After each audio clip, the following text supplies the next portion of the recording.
ये टाइगर मछली के चक्कर में पानी में छलांग लगा देता है, लेकिन इसके हाथ एक भी मछली नहीं आती। दूसरी तरफ एक लड़का ये सब देखकर हंस रहा था, लेकिन वो टाइगर इसी लड़के की तरफ आ रहा था। लड़का ये सब देखकर डर जाता है और अपनी नाव की तरफ जाने लगता है। टाइगर लड़के के नजदीक पहुंचता, उससे पहले लड़का नाव में चढ़ जाता है और अपने उस पानी के ढांचे को भी ऊपर खींचने लगता है, लेकिन टाइगर ने ढांचे को पकड़ रखा था। लड़का केवल अपना बचाव देख रहा था, लेकिन टाइगर को एक सहारे की जरूरत थी। टाइगर पानी में घूम रहा था, वो नाव के ऊपर जाना चाहता था। लड़का उसे डांट लगाता है। टाइगर की आंखों में मासूमियत झलक रही थी। हर कोई एक जिंदगी पाने के लिए अपना बचाव करता है। लड़का टाइगर की कोई मदद नहीं करने वाला था, क्योंकि इसे भी अपना बचाव करना था। धीरे धीरे रात हो जाता है। टाइगर ने अभी नाव को पकड़ रखा था। लड़के को ये सब देखकर तरस आ गया था। लड़का एक फट्टे को लटकाकर अपने ढांचे में चला जाता है। टाइगर ढांचे को पकड़कर नाव के ऊपर चढ़ गया था। टाइगर को थोड़ी राहत महसूस होती है। अगली सुबह लड़का ढांचे पर बैठा था, जिसे जोरों की भूख लगी थी। मुख मिटाने के लिए एक मछली का शिकार करता है। मछली काफी बड़ी थी। मछली खुद का बचाव करने के लिए तड़प रही थी। लड़का अपनी भूख मिटाने के लिए तड़पती मछली को शांत कर देता है, लेकिन लड़के को दुख होता है कि उसने किसी की जान ली है। वो ऊपर वाले का। अब लड़का अपनी भूख मिटाने के लिए एक बड़ी मछली को पकड़ लेता है। मछली अपनी जान बचाने के लिए तड़प रही थी। लड़का तड़पती मछली को शांत कर देता है, लेकिन लड़के को दुख था कि उसने किसी की जान ली है। वो ऊपर वाले का शुक्रिया करता है। फिर लड़का नाव के पास जाता है और उस मछली को नाव में फेंक कर टाइगर को बाहर बुलाता है। कई दिन से भूखा टाइगर अपनी भूख मिटाता है। लड़के में एक दया थी, वो जानवरों के दर्द को पहचान सकता था। अब लड़का धीरे से नाव के ऊपर चढ़ता है और डंडे को उठाने की कोशिश कर रहा था। तभी टाइगर बाहर आ जाता है। लड़का बहुत ज्यादा डर गया था और लड़के के चेहरे पर एक मछली लगती है। लड़का मछली को उठाकर टाइगर की तरफ फेंकता है, लेकिन वो मछली उड़कर भाग जाती है। टाइगर को पछतावा होता है कि उसके हाथ से एक मछली निकल गई, लेकिन इनके लिए कुछ बड़ा होने वाला था। अचानक यहाँ एक मछलियों का तूफान आता है। सभी मछलियाँ उड़ने वाली थी। ये नजारा देखने में बेहद कमाल का लग रहा था। नाव में बहुत सारी मछलियाँ हो चुकी थी, लेकिन लड़के को टाइगर से खुद का बचाव भी करना था। वो टाइगर को डराते हुए एक बड़ी मछली अपने लिए उठाता है और उस मछली को खाकर अपनी भूख मिटाता है। लेकिन अब लड़का ठान लेता है कि उस खूंखार टाइगर को ट्रेंड करेगा, उसे एक समझदार जानवर बनाएगा, जिससे दोनों इस नाव पर आसानी से सफर कर सके।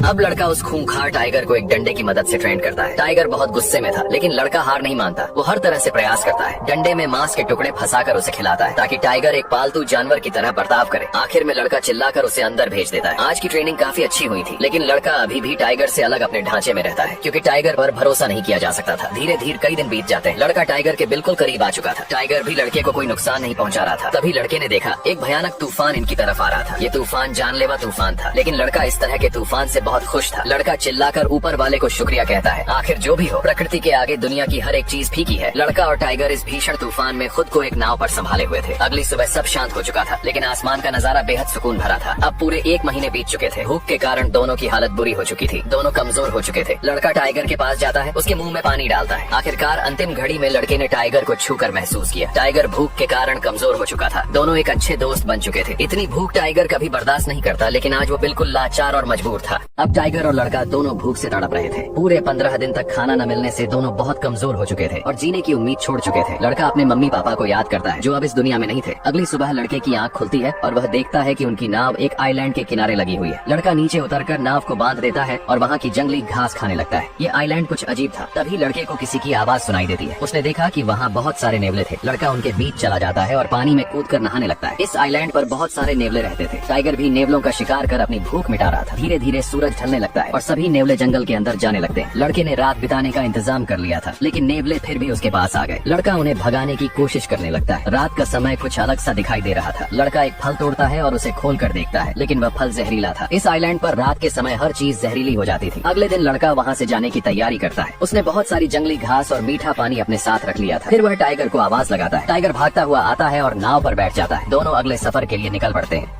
अगले दिन लड़का यहाँ से जाने की तैयारी करता है। उसने नाव में बहुत सारी जंगली सब्जियाँ और पीने के लिए पानी भर लिया था। वह चिल्लाकर टाइगर को बुलाता है। टाइगर भागकर आता है और नाव पर बैठ जाता है। दोनों अगले सफर के लिए निकल पड़ते हैं। कई दिनों बाद वे समुद्र के किनारे पहुँचते हैं। लड़का रस्सी पकड़कर नाव को खींच रहा था, लेकिन उसमें अब जरा भी जोर नहीं बचा था। वह समुद्र के किनारे गिर जाता है। ये सफर काफी कठिनाइयों से भरा था। टाइगर नाव से नीचे उतरता है, लेकिन वह इतना कमजोर हो चुका था कि उसे चला भी नहीं जा रहा था। धीरे धीरे टाइगर जंगल की ओर बढ़ने लगता है। लड़का उसे ही देख रहा था और यही सोच रहा था कि टाइगर उसे एक बार पीछे मुड़कर जरूर देखेगा, लेकिन टाइगर बिना पीछे देखे जंगल में चला जाता है। तभी कुछ लोग आते हैं और लड़के की मदद करते हैं। हालांकि लड़का बहुत रो रहा था। लड़के की जान तो बच गई थी, लेकिन उसे इस बात का गहरा दुख था कि टाइगर ने एक बार भी पीछे मुड़कर नहीं देखा। वह टाइगर जिसके साथ लड़के ने कई महीने कठिनाइयों में बिताए थे। दोनों ने मिलकर उस दर्द को सहा था। यह एक गहरी दोस्ती थी, लेकिन एक तरफा दोस्ती थी। चाहे दोस्ती हो या प्यार, अगर वह एक तरफा हो तो दोनों ही जहर के समान होते हैं। ये कहानी यही समाप्त होती है। आपको ये कहानी कैसी लगी जरूर बताइए।